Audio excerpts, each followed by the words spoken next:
안녕하십니까. 오늘 강의는 지장간입니다.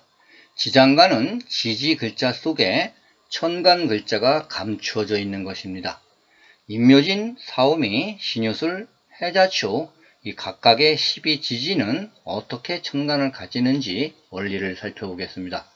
삼합과 방합을 활용하는데요.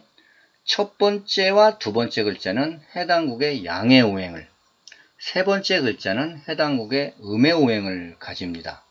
자, 본기는 자기의 오행이고 여기는 지난달에서 넘어온 오행, 중기는 삼합의 록에 해당됩니다. 자, 인부터 시작을 해볼게요. 자, 이는 지장간이 무병갑인데 어떻게 해서 무병갑이 나오는 것이냐면 이는 삼합에서 인옷을 화국이고 방합은 목국입니다. 임묘진. 자, 삼합의 인옷은 첫 번째 글자가 해당되므로 화국에서 양해오행인 병화가 오게 되는 거고, 방합에서 임묘진은 목국의 첫 번째 글자이므로 목국의 양해오행인 간목이 오는 것입니다. 여기서 하나 암기하셔야 할 것은 인신사에는 계절의 시작자이기 때문에 모두 무토를 가진다는 거 꼭 암기해 주세요. 자, 묘는 지장간이 간목, 을목인데 어떻게 해서 간목, 을목이 나오는 거냐면 묘는 삼합에서는 해묘미, 목국이고 방합은 임묘진, 역시 목국입니다. 삼합에서 해묘미, 묘는 두 번째 글자이니까 목국의 양해오행인 간목을 갖게 되죠. 자, 방합의 임묘진은 역시 두 글자지만 간목은 있으니까 을목을 잡는 것입니다. 여기서 한 가지 암기하실 것은 중심자인 좌우묘유는 네 글자가 전부 중심 글자이므로 천간이 두 개밖에 없다는 겁니다. 다만 오화만 기토를 하나 더 가집니다. 자, 요거는 인신사에는 계절의 시작자, 좌우묘유는 중심자. 자, 요거 잊지 마시기 바랍니다. 자, 진토를 보게 되면 지장간이 을개무인데요. 임묘진 세 번째죠. 어떻게 해서 을개무가 나오냐면 삼합에서 신자진 수국이죠.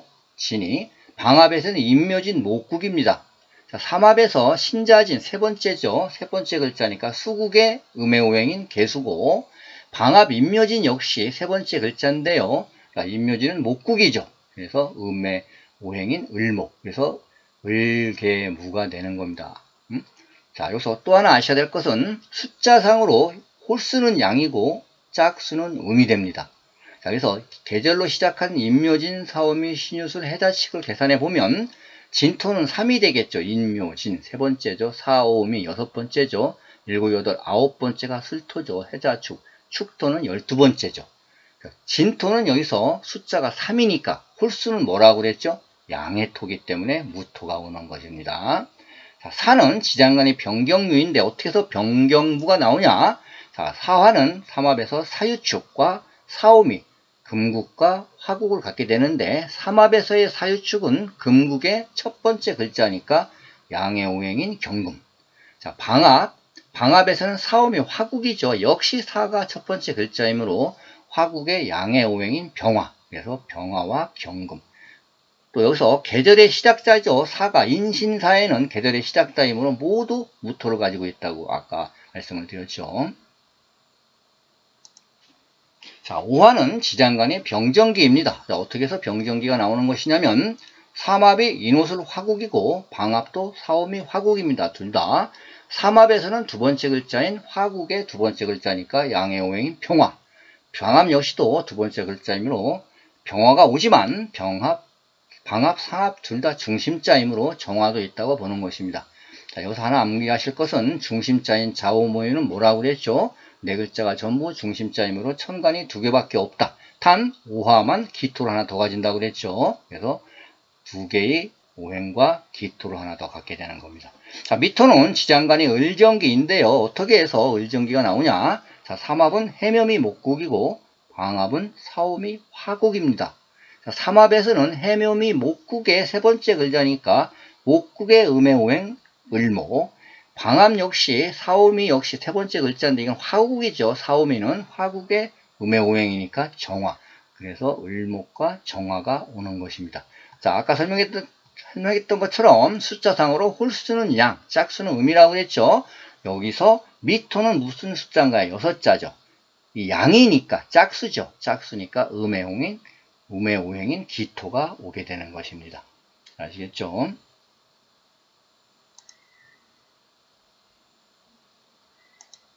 자, 신금 지장간이 경인무인데, 자, 신금의 상합은 신자진 수국과 방합은 신유술 금국이 나옵니다.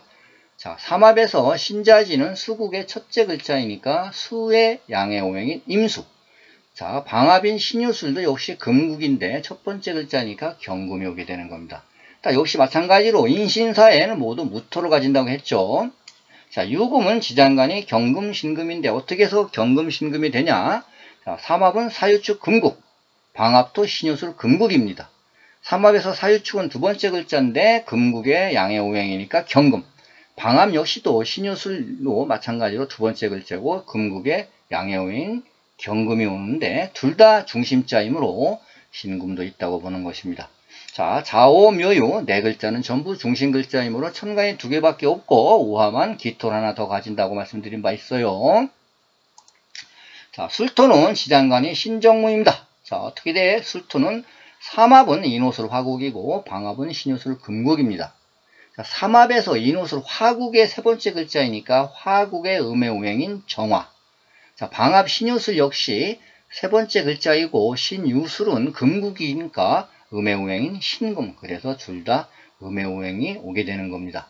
아까 말씀드린 대로 여기서 숫자상으로는 홀수는 양이고 짝수는 음이다. 이걸 계산해 보면 역시 술토는 9니까 홀수죠. 홀수기 때문에 양의 토인 무토가 오게 되는 것입니다. 자, 해수는 지장간이 갑인무인데 어떻게 해서 갑인무가 나왔냐?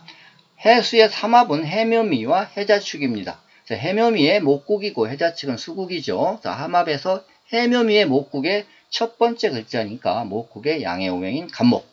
자, 그다음에 방합에서 해자축은 수국인데 역시 첫 번째 글자이므로 임수가 오게 됩니다. 그래서 갑목 임수가 오게 되는 거고, 그래서 계절의 시작 글자인 인신사해는 모두 무토를 가진다고 그랬죠. 자, 그래서 인신사해에 해당하기 때문에 무토를 갖게 되는 것입니다.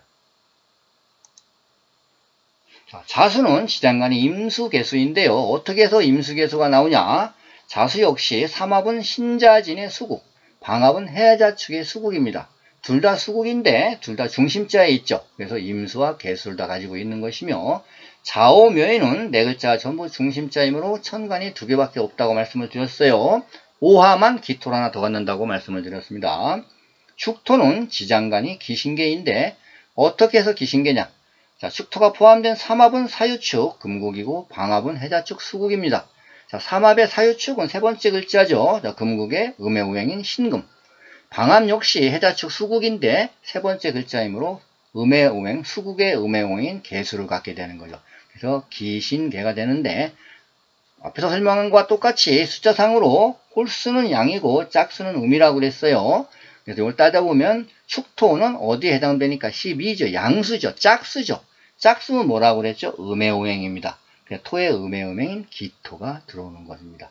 자, 이렇게 지장간은 그러니까 사주풀이할 때 매우 중요하므로 꼭 암기해 두셔야 되고요.